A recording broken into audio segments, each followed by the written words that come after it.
Bonjour à tous et bienvenue, très heureux de vous retrouver aujourd'hui sur les Dieux du Tacle pour un retour sur YouTube. Et oui, on va reprendre nos discussions autour des grands thèmes du monde du football.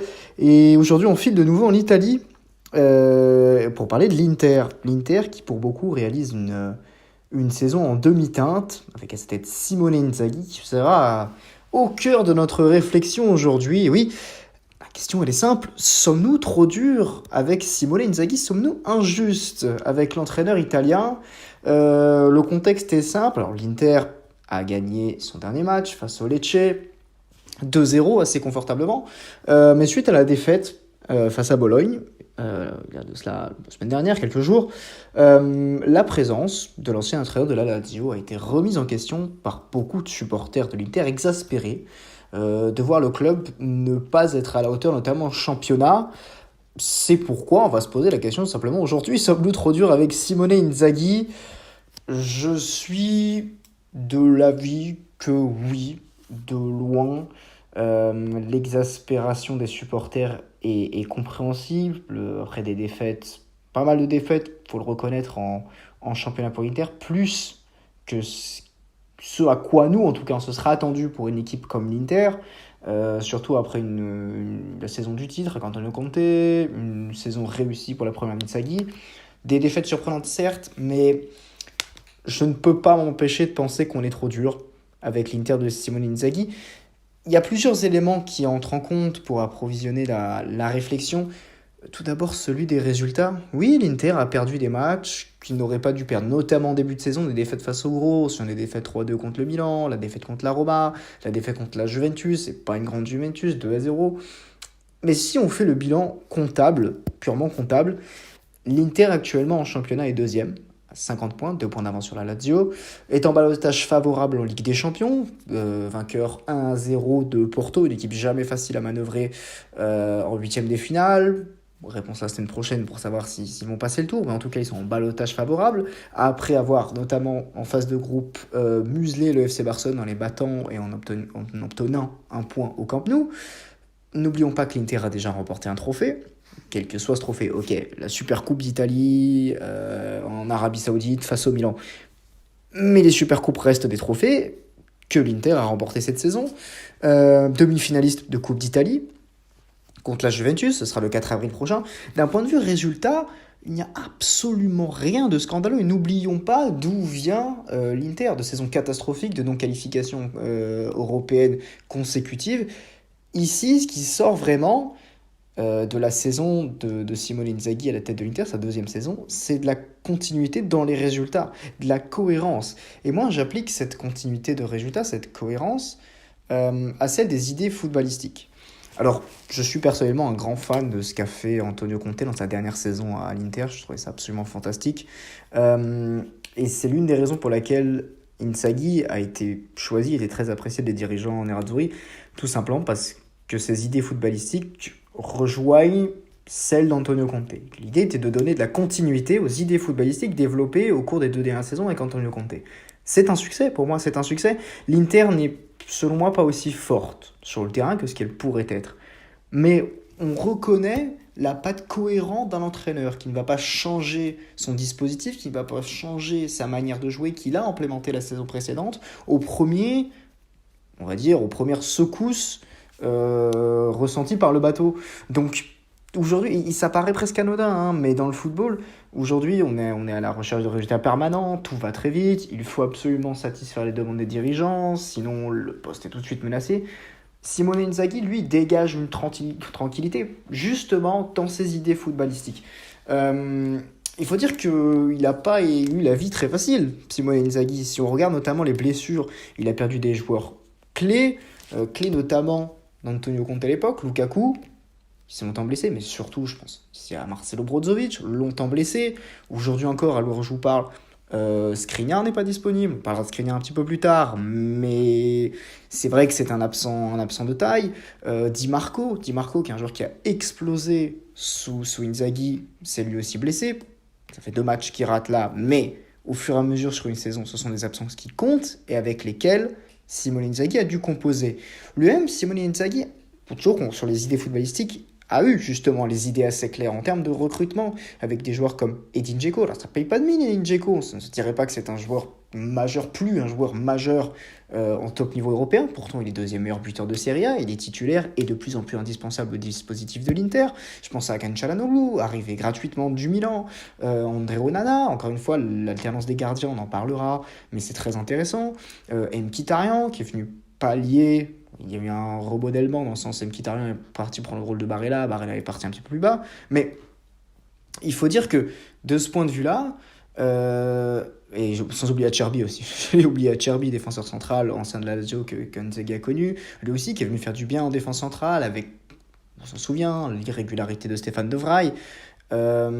Si l'Inter a connu quelques résultats décevants, il reste néanmoins que le club est en transition d'un effectif à un autre et que son entraîneur, lui, est parvenu non seulement à garder une certaine barre de résultats, mais également à développer, à montrer, à faire preuve de continuité dans les idées footballistiques en renforçant un effectif déjà assez fort, en ayant le nez assez creux et en composant avec des blessés. On peut pas, si on fait le bilan de Simone Inzaghi et de son Inter jusque-là, ne pas prendre en compte le contexte extra-sportif du club. Pour ceux qui ne savent pas et qui écoutent ce podcast, l'Inter est en phase de rachat, c'est-à-dire que Stephen Jang, donc les dirigeants du club, veulent vendre, les propriétaires veulent vendre, tout simplement parce que je crois que c'est des soucis financiers de la part des propriétaires chinois et qu'il faut que quelqu'un prenne le relais. Le club ne trouve pas de racheteur, c'est compliqué en extra-sportif, il y a la question du stade. Et oui, l'Inter quitte San Siro, il y a des désaccords avec le Milan autour de cela, l'idée d'un stade à part à Milan fait surface, la situation est assez floue de ce point de vue-là aussi. Mine de rien, ça n'impacte pas directement sportif, mais pour un manager, donc quelqu'un qui est haut classé dans l'organigramme de l'Inter, ça le touche lui aussi, Simone Inzaghi. Tout cela amène de l'instabilité au contexte Inter. Simone Inzaghi a aussi dû, si on parle de contexte extrasportif ou sportif, et dans le cas échéant ici, dû prendre de lourdes décisions. Certaines décisions que beaucoup, parmi les supporters de l'Inter, avaient appelé ses prédécesseurs à prendre et qu'eux n'ont pas eu le courage de prendre. Je pense notamment au changement de gardien. Et oui, Handanovic, qui était capitaine, n'est plus le gardien titulaire, c'est André Onana, arrivé libre de l'Inter cet été, voulu par Simone Inzaghi. Mais également, je pense au cas Skriniar. J'avais dit qu'on en reparlera un petit peu plus tard. Skriniar a refusé de renouveler son contrat, il s'en ira probablement libre au Paris Saint-Germain pendant l'été. Le fait de prendre le courage et de dire Skriniar est un des nôtres, de prendre position en conférence de presse, c'est pas facile. Hein. Beaucoup d'entraîneurs, on le voit encore aujourd'hui, même les joueurs même esquivent les questions des renouveaux de contrat. C'est pas le cas de Inzaghi qui a pris le taureau par le corne et tout simplement a affirmé que si Skriniar restait un joueur et un titulaire, un joueur important de l'Inter, il ne pouvait plus, au vu de son refus de renouveler, son refus de rapporter de l'argent à son club, être capitaine de l'institution Inter. Et au passage, selon moi, un très bon remplaçant trouvé par Inzaghi qui est Lautaro Martinez. Donc c'est vrai que de ce point de vue-là, ça paraît compliqué de vouloir le départ de Simone Inzaghi, de dire que l'Inter est en train de rater sa saison. Certes, en termes de résultats purs, en championnat, l'Inter aurait dû faire mieux sur certaines rencontres. Certes, au niveau du jeu, on ne voit pas de progression. Au mieux, l'Inter stagne. Et parfois, en fonction des indisponibilités, l'Inter déçoit dans son contenu. L'Inter n'est plus aussi divertissant qu'il l'était la saison dernière, n'est plus aussi divertissant qu'il l'était sous Antonio Conte, notamment la dernière saison. Mais ça nous paraît difficile de dire que, d'un point de vue de résultat, l'Inter passe à côté de sa saison. L'Inter peut encore faire un triplé. Hein. Je pense qu'en championnat, c'est très compliqué, mais en Ligue des Champions, tout peut arriver.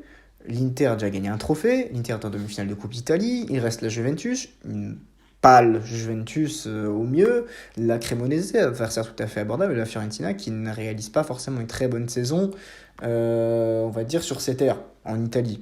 Donc, l'objectif au moins d'un doublé est abordable. Alors, je pense que remporter 2 trophées en une saison, c'est difficile de dire que d'un point de vue comptable, l'Inter passe à côté de son exercice 2022-2023. Alors, ne faisons pas la politique de l'autruche, entre guillemets, ne nous voilons pas la face. il y a certains éléments à l'Inter qui ne vont pas de la part de la gestion de Simone Inzaghi. Beaucoup mettent en avant certains résultats, mais moi, je vais surtout poser certaines questions à propos du recrutement. J'ai mis en avant Dzeko, Çalhanoğlu, Onana, Mkhitaryan, Acerbi notamment, qui pour moi sont des succès. Mais quid de Gosens? Grande déception. Robin Gosens, acheté 30 millions d'euros, qui aujourd'hui cherche lui-même une porte de sortie pour quitter le club.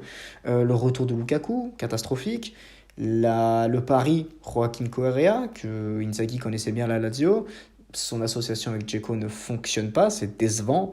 De ce point de vue-là, il y a beaucoup d'argent et d'attentes qui ont été placées sur ces joueurs-là, et manifestement, le rendement n'est pas au rendez-vous, donc c'est décevant. Moi, un autre élément qui me fait un peu tiquer à propos de Simone Inzaghi, c'est l'intégration des jeunes joueurs. L'Inter, ça ne se sait pas, mais l'Inter possède l'un des meilleurs viviers de jeunes d'Italie. Pourquoi ça ne se sait pas? Parce que les jeunes joueurs ne bénéficient pas de temps de jeu. Et n'oublions pas que l'Inter n'est pas comme la Juventus. Ces joueurs-là ne vont pas aller se confronter au niveau de la 3e division italienne. Non, ces joueurs-là continuent à jouer chez les divisions de jeunes. Et peut-être que certains d'entre eux ont déjà un niveau bien supérieur à cela et stagnent dans leur progression.